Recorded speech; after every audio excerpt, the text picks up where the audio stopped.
celebrating 9 years of podcast excellence. The King of Podcasts Radio Network proudly presents the Wrestling is Real podcast, because wrestling needs us. There's a lot to catch up on here on this Wrestling is Real podcast post-show edition. We're going to go ahead and cover, now unlike other of my fellow podcast wrestling brethren out there, that I'm sure all of you decided to go ahead and do the post-show for Elimination Chamber and just peace out. No. Not yours truly, King of Podcast. We're going to talk about Elimination Chamber, yes. But I, as the wrestling fan that I am, I made sure to go ahead and took care of what I had to go and take care of. And I called Impact Wrestling's No Surrender pay-per-view, which I will talk about secondary here a little bit later on the program, which was predictable, but good action with a cliffhanger ending. And so that's all coming up here on the program. But a lot of things to take away from Elimination Chamber tonight, which was in Jeddah at the Superdome in Saudi Arabia. Coastal town, they say, right? On the port. Well, what I got away from the show itself, yes, we had a lot of predictability on this show and what was being put out there for all of us to watch. You know, some people are not happy with where things are when you come down to it. Champion versus champion, but we don't know if titles are going to be combined to create an undisputed champion at WrestleMania. We don't know that yet. People seeing now that Bianca Belair is going to end up taking on Becky Lynch to find retribution for the 26-second loss to Becky Lynch at SummerSlam. You know, inadvertent and just blindsided, basically. And then we got to go and talk about Bobby Lashley, which we have now learned from reports that Bobby Lashley had been dealing with a shoulder injury, and he's been working through it. And I guess it was just too much of an aggravation for him to go and continue, so surgery is now required, so they wrote him out of the storyline in the Elimination Chamber match. That didn't make people happy, but it does make sense now in the long run why that happened, and it's unfortunate. So now Bobby Lashley, instead of, not being able to finish his title reign, he goes away for injury, and they wrote him out. But obviously there will be a chance for Bobby Lashley and Brock Lesnar to reignite their feud down the line. At some point, Brock Lesnar will be a champion. So that's good. And that gives us an even storyline, even Steven. When you look at it, that I'm okay with too. And that's the thing. Some of the booking that people were complaining about. I mean, I understand. You want fresh matches. You want some fresh feuds. And you want some things to, germinate and become something more. I get that part. People were disappointed in the Elimination Chamber matches. Yeah.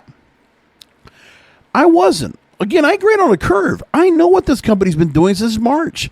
I said they were going to go to the greatest hits. They're going to bring out all the tricks they have in their bag. And they did. And for some of the booking decisions they decided to go and make, where they did a retcon of Bianca Belair, okay, we can talk about that, and I'm going to talk about that when we get to the match. And other than that, the decision to have Brock Lesnar win now makes all the sense in the world. And Roman Reigns taking care of Goldberg, and people complaining about Goldberg getting a title shot, I get that part too. We're going to talk all about that tonight. But to me, the pay-per-view was fine. The premium live event was fine. I had really no complaints about it. And for the predictability, it's fine. I mean, for people to go and expect that WWE is going to be this innovative, forward-thinking, thinking of the younger fans, you don't understand. For the fans that complain about this right now, and they're upset about how things are booked today, it's because you're an older audience. Some of you that complain about this, you're in my age range, 40s, 50s, older, that have been watching the demographic and still watching on cable. Like, some of us are not even watching on streaming. Like, for me, I have it on cable because I got cable in the house. And I have it in the background as I'm doing other work on Monday nights, Friday nights, and whatever. Except for Peacock. And for some of those younger fans, they're watching on Peacock, or they're watching the clips on YouTube, which make great numbers. They're not watching the cable show. So for us to, us older fans, to be so upset about what's going on here is because it's not made for you anymore. And the storylines are somewhat simplified because they're just going through the motions on doing a live show, but nobody out there, and I said this before, nobody's been able to go ahead and consistently put together 3 hours of compelling content of anything right now except for sports. Except for live sports events, which have a beginning, middle, and an end, and not all these different intricate storylines. And that's what people don't want to accept. And I understand that part. But you're gonna have to come to grips on it. That's what Wrestling is Real is all about. The reality is the IWC, some of the fan base here is older, and then some of them are listening to the older fans. The younger crowd are listening to the older fans, and they're basically taking the same suit and saying, you know what, they're right. No, they're not. Not all of it. I mean, they're right to a point if you want things to be how they were, like an NXT Black and Gold or Attitude Era or whatever you want. But those times I don't necessarily care for, because I was never loyal to one product. I was never loyal to one promotion. And I was never, praising of whatever brands there are. Listen, I get the glory and the praise that WWE gets. When you see Undertaker announced on SmackDown on Friday night and announced again tonight on Elimination Chamber that he's going to the Hall of Fame, that's an epitome of everybody across several generations that got to appreciate Undertaker. I mean, again, past 4 decades. 4 decades that he has done. And there is no question, rest in peace, synonymous with Undertaker and all the work he's done. He's a GOAT. I mean, there are others you could put in the argument, but easily Undertaker is in the argument. Greatest wrestling gimmick he's the GOAT gimmick of all time. Period. End the story. Vince created that. And you can't dispute it. There's really no argument there. If you want a fantasy book and you want to go ahead and say it's somebody else, no.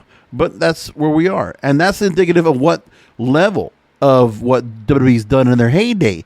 And now they're not doing that as much, but it's a different time. You're not going to get the level of excitement and hype because the internet was not around during most of the run of Undertaker. And if it was, social media was not so much prevalent. Been the last, 15 years we've had the internet, or we had social media, and iPhones. Undertaker wasn't, he was just, for the most part, he was a part-time act. But his act was so bigger than life that every time we got to see him every so often part-time, he was such a big deal. And there is nobody you can put out there on a regular basis that's going to get people peeled away from their iPhones or their tablets or their social media. It's impossible. No one has that kind of level of clout. And there's not one promotion that can do that. Because right now, any wrestling promotions besides WWE that are trying to get themselves somewhere, they're just trying to reach the level that WWE has created, the barrier. But that's where they are now. AEW is just trying to get there. They're not there yet, but that's what they're trying to do. They're not, you know what? It's going to come down to the fact that if AEW, somewhere down the line, the next 5-10 years, they're able to surpass the ratings. I mean, live shows is one thing, but really surpass the ratings and start making a real jump to where the broadcast partners at Turner, Warner Media Discovery, they decide, you know what, we're going to bump up. We're going to put you into the 3 figures of millions of dollars in broadcast rights because that's what kind of deal you're doing for us. And that audience can grow itself to, say, 2 million, 3 million viewers. Then we'll talk about something. But no wrestling show is able to do that right now. But there's enough buzz in all these wrestling promotions that there is a groundswell of support out there. But for this program, my groundswell of support is going across all brands. I mean, just this weekend alone, I still got NWA Power and NWA USA to watch. I had MLW Fusion I just finally got to finish up. I had AEW. Hell, I got Rampage I still haven't had a chance to watch yet. And when I look at what else I have, I mean, wow. There's just so much wrestling to follow along. Impact Wrestling, watching on Thursday, watching No Surrender tonight. And then 2 weeks, Sacrifice comes out for Impact Wrestling on Saturday night, the 5th. Then AEW Revolution on the 6th. There's a lot of wrestling. But that's where I don't get myself so caught up in like what size audience anybody else is in. Because I know there's a threshold of how big this audience is. But something will catch on with this audience, this casual audience that's watching. And you know why? Just look at what that Saudi Arabian audience was tonight. I don't know how many people they had out there, but that audience in Jeddah is the epitome of what WWE is able to do. If they didn't have the fickle fans we have in America that have been spoiled, entitled, and have been, given prime cut, prime rib, chuck, steak, whatever. Like, you've been given gourmet, you've been given caviar for years. And now that you're getting burgers and fried chicken, you're not happy about it. Meanwhile, Saudi Arabia, they probably don't get burgers and fried chicken, so they're just happy as a pig in slop to have that. And that's what we are now. Like, if you go to foreign countries, it's always what the big difference. And that's the kind of epitome of what WWE really cares about. They're a global content company. Global media. And so it's not just about America. It's what they're able to do everywhere else. Because, I don't know about you. I mean, I don't know how often anybody in America is paying WWE to do a show there twice a year for $50 million. I mean, there's not a lot of Saudi princes out there. And there's not a lot of princes out there in other countries with the kind of oil production that they have where they're able to commit that kind of money out there either. But that crowd was eating it all up. Elimination Chamber, they brought it in, and that crowd ate it up. They were into everything. And I bet Vince is sitting there. He's like, man, these kids are like all into this. And like, and that's a young audience there, by the way. How many young kids did you see in the audience? That's a new fan base. And there are others in the same way. When you have people that are watching on Peacock and they're just catching on, there's going to be an adoption of younger fans that will catch on. And if something catches on so trendy, that's what's going to make this company take off again into another era where we have Rocks and Austins and Mankind's and all this other shit. Because somebody has to take off. You got to have another Stone Cold moment, another 316 moment, another King of the Ring moment where he gets up there, that's what you got to do. So that Stone Cold moment's got to happen. That Hulk Hogan moment has to happen. And it hasn't yet. Somebody's going to pick that up and bring it out. And we don't know who that's going to be yet. But there are certain stars with enough star power from other organizations. So when people complain about why is Goldberg still out there in the limelight, well, because he still gets a response. Look at that. Even if his matches aren't good, you go 5 minutes. But you know what? You wasted 15 minutes on the actual segment with the entrances and the packages. So you got that taken care of. Maybe we didn't have to have that package so much so we can get, the Viking Raiders and the Usos in a match. But they decided to scratch on that. Then you look at Ronda Rousey. And people complaining about, what she takes, taking away spots in the women's division. Okay, well, Ronda Rousey still is bankable. She's box office. And people, from a mainstream perspective, when Ronda Rousey is going to go ahead and called on to be on several different shows, she needs to be on ESPN, Fox Sports, whatever, any sports outlets, any magazines, any publications out there. People were following Ronda Rousey. TMZ, they were following her because she's a celebrity, a mainstream celebrity. Logan Paul being attached to The Miz for a tag team match against Rey Mysterio and Dominik Mysterio. Well, Logan Paul, that guy is able to go ahead and ask for $55 for pay-per-views for him to do exhibition matches with the likes of, who was it? Tyrone Wheatley, right? Or who else has he had? KSI and Ben Askren and all that stuff, right? But people were watching those, and millions of people are watching on pay-per-view, and it's a younger audience. So you have that. Oh, Bad Bunny still being a part of things. I don't know if he's going to be in the WrestleMania part, but he was in Royal Rumble, and that guy is selling out tours all over the Latin America and America, and that guy is making millions of dollars right now, and he's also got loads of young fans that will follow along with him. And so for those that are out there that just complain about this because they just, you want to be stubborn or ignorant to the fact that where things are, there are certain stars that are going to come back for certain reasons. And some of the matches and some of the outcomes are not for you because they're just not. And I know you don't like to hear this, but it's true. So in the Elimination Chamber tonight, Rey Mysterio defeated The Miz, and Miz still got some heat back after the match, and that's where we are now. And then Miz, during a segment, which I didn't get to watch on Peacock because I actually had regular commercials, because I had the $4.95 Peacock plan. Miz, well, the only thing you miss if you paid $5 extra a month is Miz saying that he's got a celebrity that's going to join him in a tag team match against Rey and Dominik, and it's probably Logan Paul. That's where all the reports are going to. Roman Reigns against Goldberg, and again, 5 minutes. You can't do much with Goldberg. And, yeah, he's losing all his matches. There's no reason for him to get these title matches, but he's a barrier. And because of his reputation, we see him always get this shot. And who's going to stop Goldberg? I mean, nobody's saying anything about why Goldberg doesn't do this all the time. He hasn't had a match where somebody's confronted Goldberg and say, why are you getting all these title shots? You don't deserve anything. And it just takes him out. But Goldberg still has value. Star power. And star power going back to WCW, long time ago. So you're going to have to respect the fact that 24 years later, Goldberg still is something. And people want to go and have that entrance. They want to see it come out, and that's what happens. Seeing Lita come out at 46 years old, and she's out there working Becky Lynch.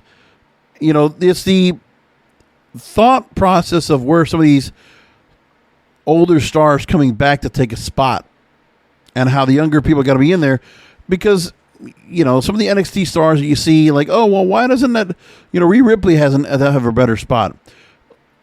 Because you think WrestleManias could be run like NXT takeovers. I don't see where Rhea Ripley or Liv Morgan, dressed like Britney Spears, oops, I did it again. That's going to go ahead and blow the roof off of AT&T Stadium. And that those two stars are going to be indicative of the great amount of 100,000 seats or 110,000 seats that WWE's trying to sell on 2 nights. If you really believe that those kind of stars and putting them into the main event, if Naomi took on Charlotte Flair and we created the underdog story that Naomi was going to win the title, if we did that, do you think we're going to get 100,000 fans jam-packed into those stadiums, into that stadium over 2 nights? I got the Jerry Thomas Bridge to sell you. Now, I don't have the Brooklyn Bridge because that's not nearby, but Jerry Thomas, it's a bridge that crosses from Riviera Beach to Singer On in Palm Beach. I'll give you that bridge. I'll give it to you for free.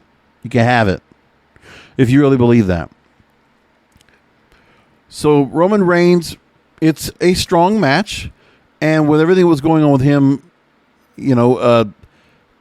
at the Rumble, this is really just to give Roman Reigns that strong area for him to go and continue to be ahead. Because remember, he had that questionable finish with Seth Rollins, which nothing ever got concerned about that. We never got any answers, any kind of real resolution to that. Seth Rollins wins by DQ, and Roman Reigns just goes along and does what he does. And then to get the heat back for Roman Reigns, they fed him Goldberg. That's how I read it. Now, maybe some of you don't read that way, but because also there's always some storylines that they don't give us any kind of clarity or any kind of continuity where they could kind of attach. Let's get some closure to where Seth Rollins and Roman Reigns are. But you know what? At any time they want, they can go back to that storyline again. And they could after WrestleMania. Because they could do something where they can bring Seth Rollins back over. I don't know. Now, Women's Elimination Chamber match. So they didn't do the T-shirts and kind of the makeshift wardrobe for the women in this match. Instead, all the women got to dress in some kind of a gear that was still, I actually would like to say it's kind of sexy. I mean, I think the Jeddah, Saudi Arabia fans were probably kind of randy when they see a Liv Morgan dressed as Britney Spears going, oops, I did it. And I would actually vote that Liv Morgan stays in that outfit going forward. Listen, I might be chauvinist, I mean, might be misogynist, might be my toxic masculinity. I don't care. Maybe Bruce Pritchard's right about this, because I'm sure Bruce Pritchard probably has some fantasy of Britney Spears, and it's like, you know what, we should put Liv Morgan in that Britney Spears outfit, and that's what he did. I guarantee he's one of those guys that, yeah, that's a great idea. Vince is like, damn it, I like it, and they gave her the exact same outfit, and it works. And you know, that's the first time I actually paid attention to Liv Morgan. I know it's not proper to talk about it like that because of the fact that we're looking at women and gender and diversity and equity and inclusion. And I get that part. But if you want a woman to get over, that won't be a bad way to get her. Just look, you know, something that's just that bright red, because she's always wearing dark colors, and they always kind of give her where she has to look the, you know, kind of the goth look, which is something more to her. But this is where the gimmick comes out. And like, you know, you put her out there and she looks so different than everybody else. So give her that gimmick. Give her that outfit. Like, I mean, people will pay attention. And they'll look and like, oh, look.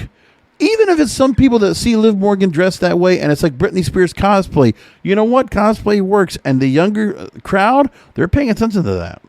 A lot of simps on TikTok watching stuff like that. If Liv Morgan's doing dances over there, let me tell you, if she did Oops, I Did It Again, did the dance in that outfit on TikTok, will break the internet.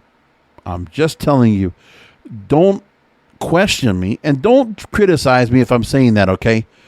I'm a man. I'm a virile man. Okay, when I see an attractive woman and I see what they did, yeah, I'm going to pay attention, all right? Well, what do you want from me? Alexa Bliss is now in a watered-down version of what her character was with the playground and Lily and all that. And they still gave her the swing, which is kind of funny. They put it in the pod.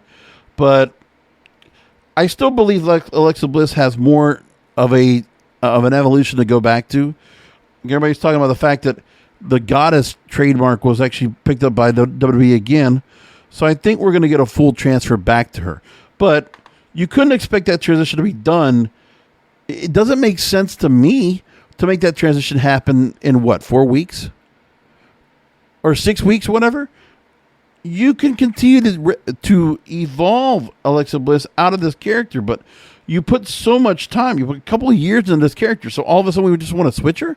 And for those that think, oh, we should have just changed the gimmick as soon as she came back. No, I don't mind them doing what they did. I think the therapy sessions were fine. I thought those segments worked, and we have seen her make progress, and now she's turning more normalized again, and eventually it's all going to change back over. I think we'll get back to the Alexa Bliss we had before, or something probably even better. And I still like her in the ring. I thought she worked well. And it's also nice to see no more black magic from her. Because that's the part that I think everybody hated, was the magic that she would be able to do where she could make things happen and disappear. That's the part I really hated about the gimmick. But this right here, I think they still have more to transition. And I think they're trying to get to there. And they might get to that by WrestleMania. We don't know. We don't know what they might do. So in the match, Bianca Belair had a good, good setup. And okay, so Nikki, A.S.H, Ripley, we really got they did get a focus in this. So validating the long off-season feud between Nikki, A.S.H, and Rhea Ripley from their tag team to the breakup. They put that up together. I will say that down the line, if Bianca Belair wins the Raw Women's title over Becky Lynch, I want to see Bianca Belair and Rhea Ripley, and I believe they did wrestle each other in NXT. They had, I must be an idiot if I don't remember that, but I'm pretty sure they must have fought each other they must have done. Let me just look real quick, because I got to know they did work together and did have matches. Yeah, they did. I don't know if they had championship matches. Yes, they did. NXT championship, and that was February 2021. Yeah, so before they came in, and also within the gauntlet match. So, that's the other part. I would love to see that feud reheated for the main roster. They should do that. I would really like to see that, because they were, throwing haymakers at each other, and it was really violent, and it looked really good. They look like they work really well together. So let's do that, okay? And even if Becky Lynch beats Bianca Belair, then let's still get Bianca Belair and Rhea Ripley. Like, if you're going to continue to just put Bianca Belair in featured feuds to continue to enhance her and bring her status up. Okay, let's give her Rhea Ripley. I don't like the Doudrop thing. I didn't like that too much, but I get why. Doudrop is trying to be pushed. They're trying to do something with her. So that I understand. And Bianca was the one that got over in the feud. And so some people complained about the fact that Bianca Belair, after losing all those times to Becky Lynch, and now she's worked her way back into the picture to go after Becky Lynch. Yeah, good. And, you know, Becky Lynch going through a little bit of insecurity, a little bit of questioning herself after, you know, taking on one of her role models growing up and seeing that. Now you just go ahead and retell the story. You have a story that's been going on since SummerSlam. Just because they break it up, and just because they always kind of do this half-ass thing where they don't just stretch a storyline and continue them going forward, where Bianca Belair and Becky Lynch have been non-factors for a while to each other, and Bianca Belair was pushed down in the mid-card, and now she's being reheated back up into the main event. This is par for the course. This company does this all the time. But now that he did it, now we're back to this, and Bianca Belair, Becky Lynch is a good match for me, and I think it'll be good to go and see them come back to this for WrestleMania. It won't be a main event match, but it'll be a good match to have on the show. And what needs to happen in the feud is we need to see something where Bianca Belair finally has come over. She doesn't play sassy and go, which she's not doing anymore. The Bianca Belair that was wrestling and took the challenge after Sasha Banks could not wrestle at SummerSlam, and the immature notion that she could take on Becky Lynch after coming back after a long hiatus and thinking she could win, that's something that has to be addressed. Like, Bianca needs to go and come back to that again and say, look, now she's addressed it before, but I'm saying bring it back again in the packages and make it where Bianca has to go and explain, listen, I mean, in the last, 8 months or whatever that I've been worrying about this, or actually, 6 months, I had a lot of reflection, and I realized where I was before and how I'm not going to let this opportunity pass me by again. And I worked myself through a lot of different things to get myself back into the picture of the Elimination Chamber, and I did beat 5 other women that have been constantly in the same division as me, and I surpassed all of them. So I've earned my chance to come back and this time beat Becky Lynch. And when me and her are going to know that we're facing each other, and I'm not going to make the same mistake again. And she will become a more mature, written champion as a result. And this time she'll get a longer reign. I think Bianca Belair can have a longer reign as champion, and you can keep her there. Or they won't do it because she's a face. But that's what I think needs to happen. They're still building her up, and I still have faith that they're going to do something with her down the line. So Nikki A.S.H had a little bit of a point with the Rhea Ripley storyline. Rhea Ripley looking strong here. Doudrop being put into the mix. I mean, really, the whole thing to me was to see Bianca win was good. Alexa, they continue to transition the character along. Liv Morgan, let's keep her in that Britney Spears oops, I did it again outfit. Keep the red on her. The onesie as well. Keep that all together. There's something about that. I don't know why. Match number 4, Ronda Rousey and Naomi against Charlotte Flair and Sonya Deville.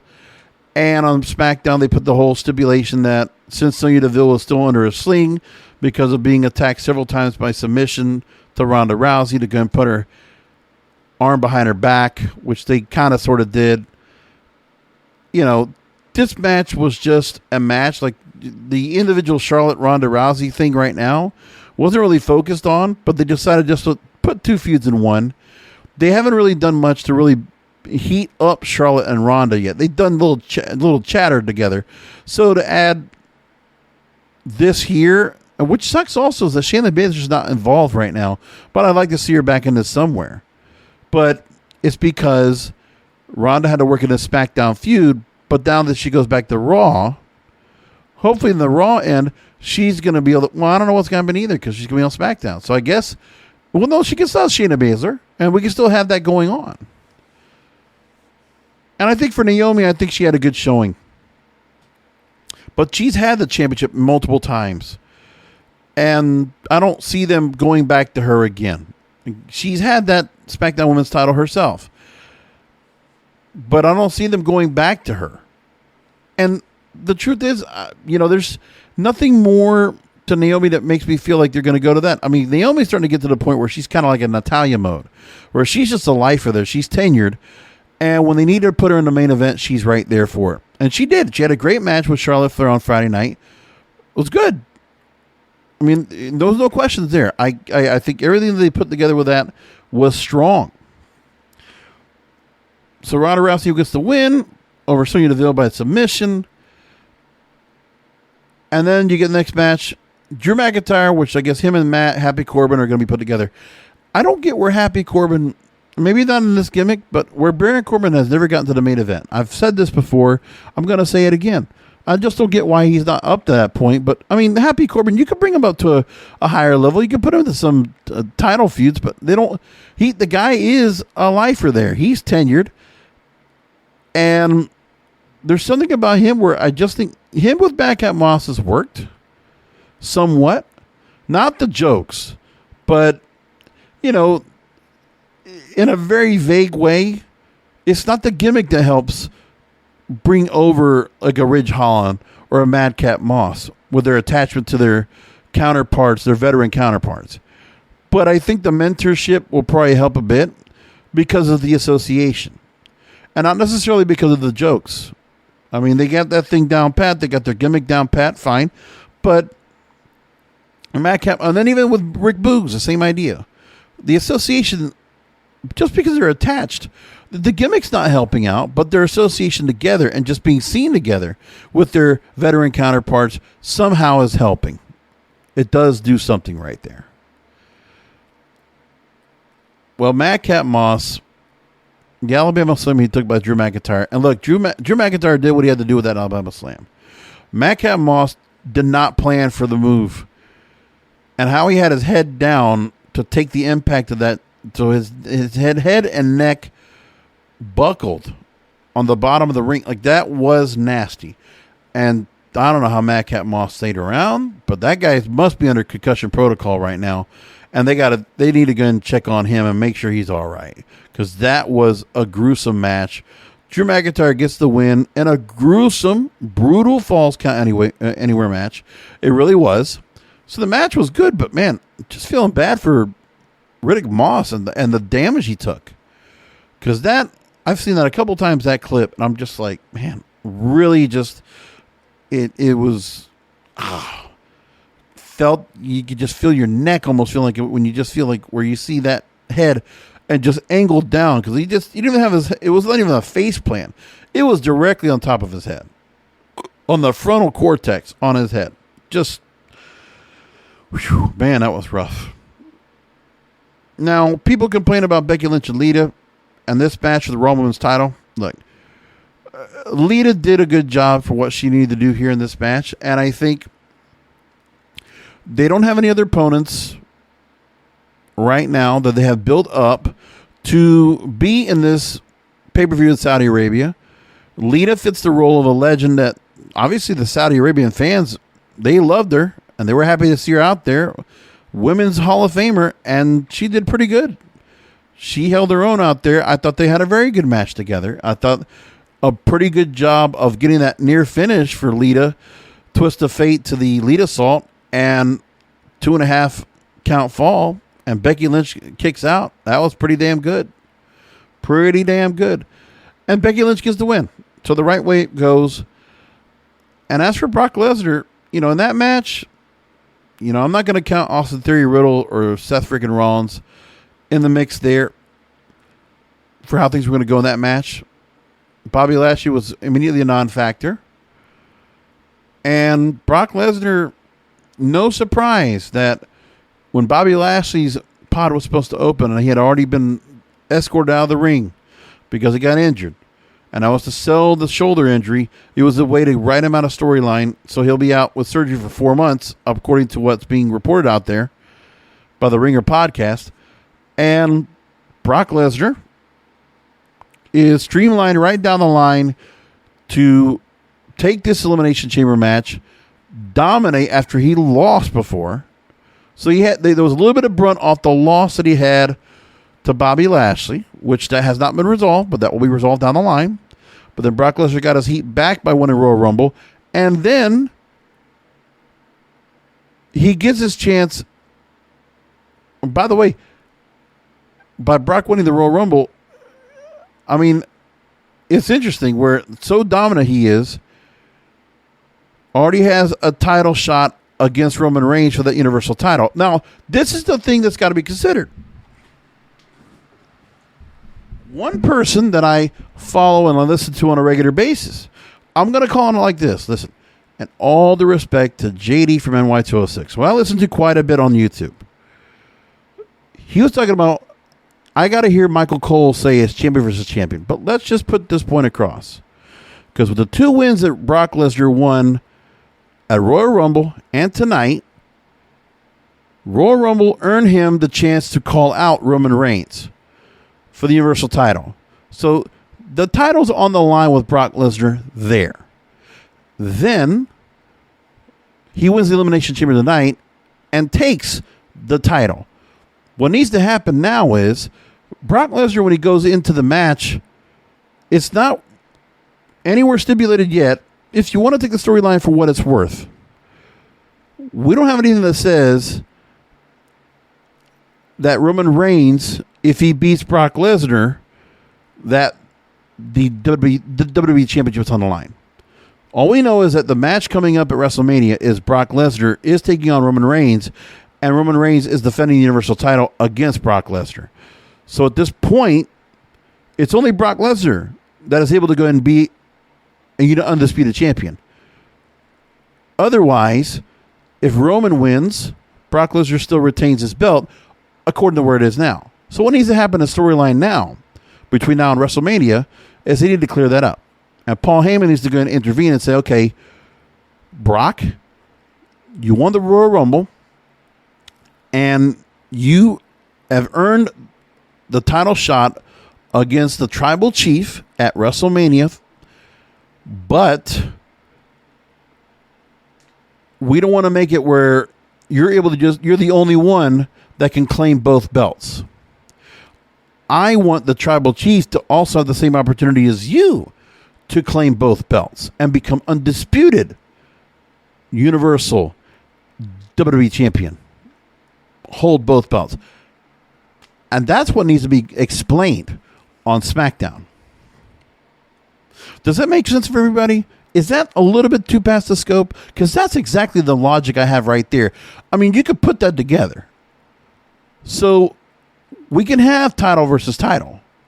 Just because it hasn't explained yet, what needs to happen to create that now is, if you go by logic as we are right now, Brock Lesnar should be able to go ahead and take on Roman Reigns. And if he beats Roman Reigns for the Universal title, Brock becomes two belts Brock. But now we need to go ahead and take care of the other part. Roman has to be able to go and get it set where Roman is able to do the same thing. That if he beats Brock, he gets both belts. Then you make title versus title. Or you could do something where Brock loses that shot. But, I mean, they can't do that. I mean, Royal Rumble, you have to go ahead and you have to pay off the win of the Royal Rumble. You have to pay that off. Just because he's WWE champion doesn't make any difference. You have to pay off the Royal Rumble storyline, or else that Royal Rumble and the match itself doesn't mean shit. They have to pay that off. There's no choice. I mean, it was all cut and dry and simple. Charlotte Flair takes care of, Ronda Rousey wins. Ronda Rousey picks Charlotte Flair and done. Well, right here, this little conundrum right now with Brock, they have to clear that up on SmackDown Friday. Has to be done. You have to explain that now. First thing on SmackDown Friday night, you need Paul and Roman to confront Brock Lesnar and explain that to create title versus title. And when you do that, that's your second night main event. And for those out there that think that Charlotte and Ronda cannot be main event for night one, yeah, I believe they can. I absolutely believe they can. You can build that match up just because you're looking on paper now. And Ronda's done this before, and she wasn't that good last time in the three-way. Okay, but it doesn't mean that Charlotte Flair and Ronda Rousey isn't going to be a high profile feud. Last WrestleMania they did with 2 nights, it was women for the women's title anyway. Wasn't it a SmackDown women's title with Sasha Banks and Bianca Belair? That was for a title. And that was the main event. That worked just fine. And to have the women have a main event anyway works fine with me too. And then you put Becky Lynch and Bianca Belair, you put that on the second night, somewhere in the card. And that's what you do. The other underlying factor left is Cody Rhodes, which I talked about extensively on Wednesday night. But with Cody Rhodes now, he did not go to Saudi Arabia as some people report out there, but we found out it was fake. Some Photoshop video out there made it look like he went to Poland and he was taking a trip to Saudi Arabia and he was going to be at the show. No. But I was thinking about what you could do down the line with Cody if you were going to do something. Well, Riddle and Randy Orton are going to probably have to defend the Raw tag team titles. But down the line, if you have to think about what Cody could be doing when he comes back, Cody and Randy Orton, maybe not at WrestleMania, but down the line, the story of legacy and bringing those two back would be a great story to tell. A great story to tell. Like, you could have Riddle go out, like, you could really have the tag team champions. RK Bro could kind of split off into their own feuds. You put Riddle off to somebody else. Split them off to, say, like, either Seth freaking Rollins or Austin Theory for that matter. Or AJ Styles. Whatever you want. But AJ Styles and Riddle already had their thing. Well, Riddle could be somewhere else. And then you could have Randy Orton take on Cody. Because I want that story with legacy to come back. Hell, damn, bring back Ted DiBiase Jr. if you need to go and, like, put a little, little bit of the spectrum in there. Or maybe Manu comes back. Bring Manu back in there. Let's get the whole legacy storyline back together. Stir that back up. Because Cody could just basically, take down, and Randy Orton would be in a feature storyline, as he should. You could see that. Like, I'd love to see that kind of match. But I think Edge doesn't have an opponent. He's taking time off right now. But Edge could always be used.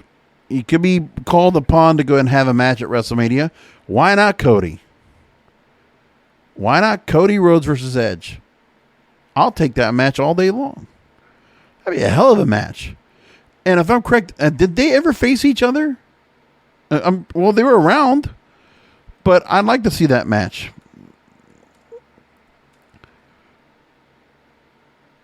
So they did. So Edge and Legacy did have a deal with each other back in the day in 2011. Right. So you could do something there. And, there's some thoughts out there where they talk about how, with Cody Rhodes, some of the plans that they have, we don't even know if Cody's coming in. Because there was some word out there, he had put an Instagram out there where he's talking about this is what retirement looks like. So he could stay out, but I don't think so. I think there's a lot for him to accomplish back in WWE, and that's what he wants to do. That's where I think he's going to go. That's where I think he wants to go with things. So I understand that part. So we won't talk about Cody until we actually see him come in. Because I'm not going to come out here and start, fantasy booking on that. But if you're going to bring him back at all, we're getting for a WrestleMania match, Cody versus Edge. Book it. Seriously, book it. Now I'm going to take a few minutes to go and talk about Impact Wrestling and the surrender that happened tonight in New Orleans, Louisiana. It was a pretty decent crowd out there. Like, the stadium looked really good. Definitely had, like, the seats and all set a certain way. So kind of had that look of the Arena Mexico shows that Impact would do prior to things. And by the way, AAA, Taya Valkyrie returned to AAA this weekend, and she will be challenging Deonna Purrazzo for the Reign of the Reinas Championship at AAA. So I want to go look for that match if I can and see where we're going to see that come up and when they're going to book that match, because that sounds fun right there. So in the night, they had a couple of pre-show matches. Trey Miguel, non-title, I believe, defeated John Skyler. He's X Division champion, but the X Division champion did not wrestle on the main show. But they had this match with John Skyler. And the Havoc defeated Tenille Dashwood in the second pre-show match. To start off the night, a number one contenders match, fatal four-way for the X Division title. And Jake Something, of all people, who's a pretty big guy to be put in this match, they put him over Ace Austin, Chris Bay, and Mike Bailey. And by the way, Josh Alexander is a free agent. And they made a point that formerly of Impact Wrestling, Josh Alexander no longer with the company. So I guess his contract is up. And that's somebody who could be very much AEW bound. Or somewhere. Not for that matter. Oh, and also got to make point, Killer Cross making his way to MLW. Leo Rush is now on MLW again. I love all that. That came up on Fusion this weekend. That was good stuff. Really happy to see that. Also, good match with 5150 in Los Parks. Good stuff. And also listen to Joe Dombrowski on Fusion every week. 5150 against Los Parks in this battle of behemoths for the tag team titles. Like, he just has that voice for all the voiceover stuff. But he's good. I like him. That whole thing's good. Also, Cesar Duran, Azteca Underground. That's all good stuff. And on 5150 with the win over Los Parks, you lead things up to the Von Erichs in Dallas. That's going to be fantastic. Yeah, it's coming up as a super fight, right? So that'll be good stuff. Super fight next weekend. Jonah defeated Black Taurus. Jay White over Eric Young. But they're good matches, but nothing, significant to talk about. Open challenge for the Ring of Honor Women's World title, but then again, Deonna Purrazzo offered to put up either one of her belts, the AAA title or the Ring of Honor title, in the match. But Miranda Alizé, Lucha Baddie, comes out, and a pretty good match, by the way. But Purrazzo wins by a submission, retains the Ring of Honor World title, Women's World title. And then they went back and did another match with Jordan Grace and Matt Cardona, which is the match I got to see where Matt Cardona beat Jordan Grace for the Impact Digital Media Championship, which Matt Cardona now calls the Impact Digital Media World Championship. But they're going to continue this storyline because Jordan Grace, for whatever reason, she decided to low blow on Matt Cardona, and that forced a disqualification. So Jordan Grace, shooting yourself in the foot in the match, but had a pretty good match nevertheless. And then we had a couple of turns tonight. We didn't get title changes, but we got a couple of significant storyline turns in the pay-per-view tonight. And first one is with Good Brothers going up against GOD, Guerrillas of Destiny, Impact World Tag Team Championships, two teams of Bullet Club, and Jay White screws over Guerrillas of Destiny. So Guerrillas of Destiny out of the Bullet Club. I don't know if that means a complete ticket out of the Bullet Club or just the Elite here. But Jay White, directive makes the decision. Bullet Club decides to make a change. And there you go. Crazy. Then you had Mickie James take on Tasha Steelz and retains in the Impact Knockouts World title in a very good match. And I don't know what you do next for Mickie James. They just keep putting her up against opponents that she just knocks down. So what do you do next? Like, who's the next opponent down the line for Mickie James? Who's the one that's going to go ahead and be able to, sufficiently take the belt off of Mickie James? I don't know who that's going to be. Do you let Jordan Grace get out of things to go ahead and get into the Women's World title picture here? Like, I don't know who else you got. Or Deonna Purrazzo gets to go after Mickie James again. I don't know. A very good match with Moose and W. Morrissey, where W. Morrissey really they really put a lot of things in this match now, table shots and out moves. There was one particular BQE power bomb that, because partially you had to console the fact that Moose had speared Morrissey twice, and then he's able to go and Hulk back up. And that was the one that they did with W. Morrissey. He kept hulking back up from all these different moves, from spears and going and throwing through tables and all, and they just kept doing that. but they were able to go make it where WRC did fall to Moose, and Moose retains the Impact World title.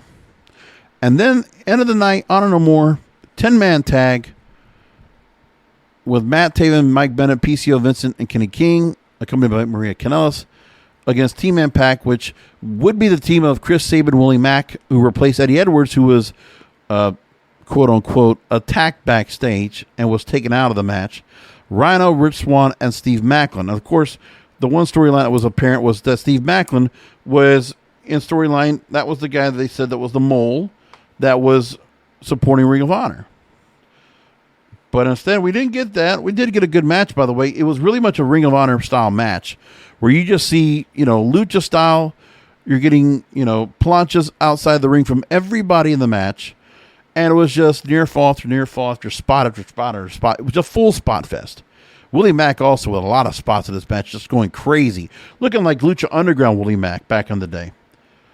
But in the match, the screw job comes in where Eddie Edwards comes out to supposedly help Impact Wrestling, but instead takes Kenny and sticks it to the entire Impact Wrestling team so that Ring Honor No More could win the match, because in the stipulation, Honor No More, if they won, they will get to remain in Impact Wrestling. And there you go. And Eddie Edwards, at the end of the night, he poses with Honor No More. This is my family. So Eddie Edwards, originally a Ring of Honor stalwart before he came to Impact Wrestling, and now you're left with a cliffhanger. So now the story has to be, why does Eddie Edwards want to go ahead and support his old crew of Ring of Honor once again? That's the question. And this is continuing on. So the question is now, coming up the sacrifice, does Honor No More continue to stay together as we're getting closer and closer to Ring of Honor returning as Supercard of Honor, and now new announcements that they're going to be doing TV tapings after Supercard of Honor. So Ring of Honor is going back into business. But who's going to be in these shows? Will Impact Wrestling be kind of working together with Ring of Honor on this? Those answers have yet to be answered. But we're 6 weeks away from what will be a crowded WrestleMania weekend. So I'm looking forward to seeing what all that's going to be. That's going to be fun. We know Impact's going to be out there. MLW's got some stuff going on, I believe, that weekend. GCW, I believe, pretty sure it's going to have a show. There's going to be a lot of things going on. NWA. There's a lot of shows going on. WrestleMania weekend, we're going to see what those are and how that all works together. But we are 6 weeks away from tonight, WrestleMania 38. And where things go up in Dallas, Texas, and where we go from here, we got a lot of time to build some storylines. So when it comes to WWE, we need to go ahead and clarify the Roman Reigns-Brock Lesnar match, which I've already explained. Give me that explanation, make it full circle. Where if Brock Lesnar wins, he gets both belts, Roman needs to be able to get the same entitlement. Let's make that happen. Because then that'll explain title versus title, and that's where things can go. Then, let's get Charlotte and Ronda sped up, and let's really heat that bad boy up, because that needs to be main event of night one.